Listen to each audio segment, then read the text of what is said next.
vérité de se dire que la préparation n'a pas été très bonne, d'accord, sur l'aspect résultat. Le contenu, on est passé du moyen catastrophique au rapide à meilleur sur les 2 derniers matchs. Mais par contre, sur le plan du résultat, vous devez à un moment avoir des objectifs communs. Je pense que ça va vous saouler de perdre des matchs sur des détails, de prendre des buts, de payer cash chaque erreur. Donc pour éviter ça, il faut que nous aussi on soit très dangereux offensivement. Le match de samedi, il va être important parce qu'on est chez nous. Je vous le dis, ça rien à perdre. Quand on démarre le championnat, on est 16e du de le compte. Je parle même pas des autres. Il n'y a pas d'équipe derrière nous. Nous, on peut que progresser, que grandir. La majorité des équipes, elles ont gardé leur ossature. On est les seuls à avoir perdu 17 jours. Mais chacun d'entre vous doit prouver. Chacun d'entre vous doit prouver. C'est beaucoup de paris, d'accord, de garçons qui étaient inactifs, de garçons qui étaient en dessous. Donc chacun d'entre vous doit se reprendre et doit être au niveau. Et doit montrer qu'on a eu raison de le prendre. Je vous dis tout de suite, les joueurs qui passent vite à autre chose, vous allez devoir changer de club. Je vous dis tout de suite. Parce que je déteste perdre. Je suis un compétiteur. Quoi qu'il a, peu importe l'adversaire, parce que je sais comment ça se passe. Et je parle pas pour tout le monde, mais c'est générationnel. Vous avez tendance à vite passer à autre chose. Le match il est terminé entre ceux qui enlèvent leur maillot, et c'était la dernière fois, ceux qui, dans la douche, commencent à parler d'autre chose et commencent à rigoler, et dans le quart, c'est pareil. Je vous dis tout de suite, ça ne me dérangera pas de vous laisser sur une aire de repos, que ça soit bien clair. Si moi j'ai une haine, jusqu'à le match d'après, j'ai pas fait le deuil. Si on joue avec cette mentalité-là, on avancera. Et vous avez intérêt tous à vous mettre dans cette mentalité-là.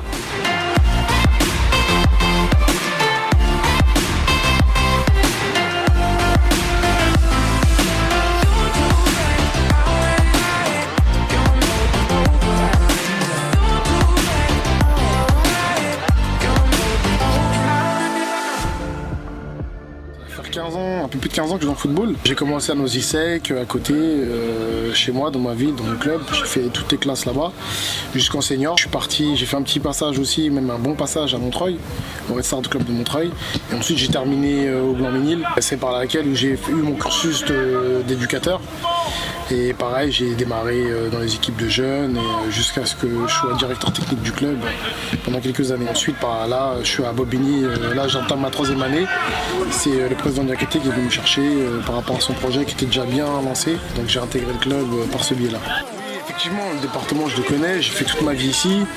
Donc effectivement, c'est plus simple.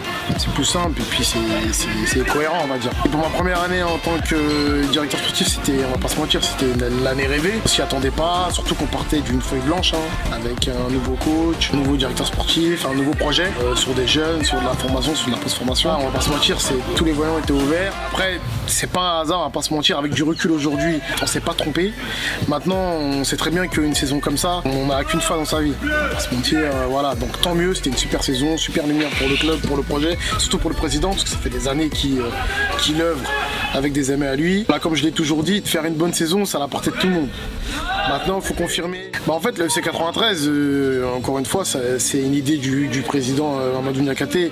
Depuis pas mal d'années déjà, ça fait peut-être 4-5 ans qu'il m'en parlait. Lui, son rêve, c'est d'emmener un club du 93 au haut niveau. Il était lucide, il savait très bien que seul, avec ce club de Bobigny, c'était infaisable. Parce qu'aujourd'hui, on voit bien même en N2, la bagarre se fait contre des métropoles, contre des départements, voire même des régions. Aujourd'hui, Bobigny seul, voilà, il arrive à végéter. Mais pour aller à l'étape au-dessus, ça va être compliqué. Donc il y a eu des discussions qui se sont menées depuis pas mal d'années. C'est vrai que le Covid a accéléré les choses. On s'est dit voilà, c'est tombé sur une crise assez importante, une crise sanitaire et une crise économique où beaucoup de clubs ont été touchés. Donc on s'est dit c'était le moment de lancer le projet, vu qu'il était déjà bien avancé avec certains clubs. Donc on l'a lancé dès le début de l'été. Après le projet, c'est pas que la N2, c'est un projet dans son ensemble avec ça part de l'école de foot jusqu'au senior. Il y a les féminines qui vont arriver l'année prochaine. Donc c'est vraiment un projet plus départemental que local. Il va falloir du temps pour que ça se mette en place. Il va falloir être patient. On sait que ça va être difficile. C'est un projet humain d'abord. On n'a pas plus de pression que ça. Et le projet, il est jeune. On va parler un petit peu encore de la N2. Mais l'année dernière, on avait une équipe de 23 ans de moyenne d'âge. Ça veut dire que pour un club amateur, je ne sais pas si c'est déjà arrivé. On avait déjà mis le curseur indicateur par rapport à ce projet-là, il était très haut. Là, cette année, on va repartir sur les mêmes bases. Et effectivement, le projet, il est viable que si on est performant chez les jeunes également. Donc c'est pour ça que là, aujourd'hui, on sait qu'il faut que l'école de foot soit performante, soit structurée, tant au niveau sportif que social, et à tous les étages. Et effectivement, aujourd'hui, la réserve, c'est très jeune. C'est peut-être 18 ans, 19 ans de moyenne d'âge. L'équipe senior C, pareil. Également chez les éducateurs. C'est jeune, c'est des éducateurs avec lesquels on peut se projeter sur pas mal d'années. C'est un mariage avec tous les clubs de l'Union du FC 93. C'est-à-dire qu'il y a des éducateurs de Gagny, des éducateurs de Bagnolet, des éducateurs d'autres clubs de la Seine-Saint-Denis, d'autres clubs qui vont nous rejoindre au fur et à mesure de la saison et des années qui vont arriver. Le projet ne va pas s'arrêter aujourd'hui. Et encore une fois, peu importe ce qui se passe, le projet va continuer à avancer.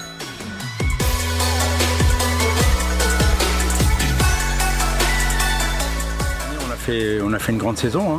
On a terminé 3e. Avant, jusqu'au Covid, on était parti sur le fait de jouer le maintien, hein. C'était ça au départ, hein. On avait décidé tous ensemble que, comme on avait renouvelé l'effectif à 85%, après on a enchaîné sur des bons résultats. On a créé une dynamique de groupe, on est devenu plus compétitif. Une équipe comme Bastia qui était très forte par rapport à nous, Sedan qui avait fait un très bon parcours dès le début et qui a un peu baissé le pied au milieu de la saison. Notre objectif était atteint, on était sur le maintien, on a pu permettre au club d'être un peu plus valorisé par rapport aux résultats, ça c'était important. Par rapport au Covid, voilà, on a géré comme on a pu, on a mis en place des séances d'entraînement individualisées à distance avec le préparateur physique. Ça nous a permis d'entretenir les joueurs et d'avoir des relations et des rapprochements avec les joueurs par rapport à la situation. Bon, c'est toujours un petit peu compliqué, hein, même si là en début de saison, par rapport au Covid, parce que bon, finalement il disparaît pas, il est toujours présent. Après on a des protocoles au niveau sanitaire pour pouvoir s'entraîner. Ça c'est respecté. Après ça nous a pas vraiment empêché par rapport à la préparation à bien nous entraîner, à bien nous préparer. Donc on s'adapte comme beaucoup de clubs en France. Tout n'est pas terminé parce que on sent qu'il y a une vague qui va revenir et par rapport au championnat, nous on se prépare en tout cas par rapport à ce qui va arriver bientôt, par rapport au championnat, par rapport au premier match de championnat qu'on va jouer contre Auxerre. Une grosse saison. On sait que cette année ça va être compliqué.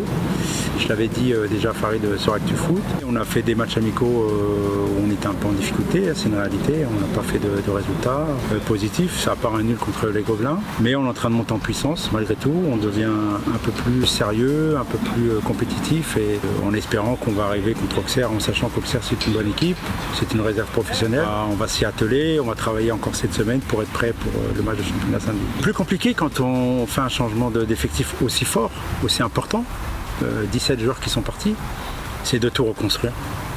C'est comme si vous aviez une maison et vous avez acheté le terrain, parce qu'on est là sur le terrain, mais on n'a pas de fondation, on n'a rien, donc on reconstruit, on recommence à faire les fondations. Et c'est compliqué parce qu'on ne peut pas tous les ans travailler comme ça, à reconstruire un groupe de 15 ou 17 joueurs, parce que là on a changé pratiquement tout le monde par rapport au départ.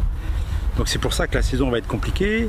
Autant l'année dernière, on avait aussi des complications pendant les matchs amicaux, c'était pas très facile non plus. Mais on sentait quand même un peu plus de force, un peu plus de puissance dans l'équipe. Là, on sent une équipe un peu moins performante par rapport à celle de l'année dernière, c'est une réalité. Quand vous perdez autant de joueurs, il ne faut pas s'attendre à des miracles. En réalité. On n'est pas des magiciens, on n'est pas même Guardiola qui aurait l'équipe cette année, il aurait des complications. Donc on va avancer match par match, ça c'est une réalité. On va s'améliorer match par match, ça c'est une réalité. Et on attend aussi des renforts, hein, parce qu'on a demandé des renforts au niveau de la direction, parce qu'on a des manques derrière, devant.